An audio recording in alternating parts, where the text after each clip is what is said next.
There was never a retraction or an apology from John Money.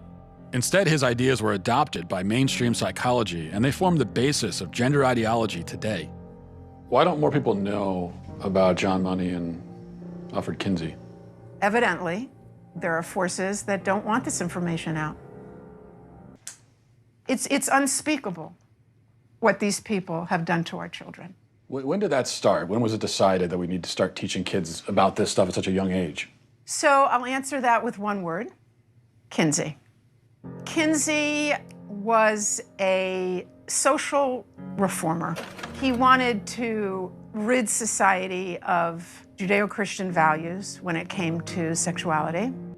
His idea was that children are sexual from birth, that we're all inherently sexual creatures from cradle to grave. He believed that true happiness is found in a life of perverse sexual experimentation, no matter the age. What came out is that his research was fraudulent.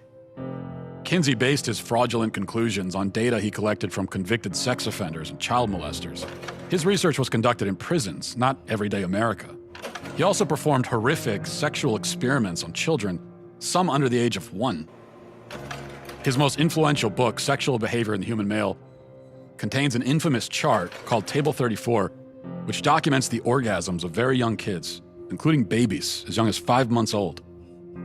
But instead of suffering the consequences for his heinous actions, he was and still is celebrated by academia and Hollywood. His ideas form the foundation for sexual education in public schools today. How do we get from this to you can choose your own gender? Okay, well now we have another very important character, and his name was John Money. John Money was a psychologist and professor at Johns Hopkins University. Gender ideology was his brainchild. In fact, he coined the terms gender identity and gender roles. And according to Money, babies are gender neutral at birth. And ultimately, environment determines whether a person is a man or a woman. And so Money tried out his theory on 2 young twin boys, the Reimer twins.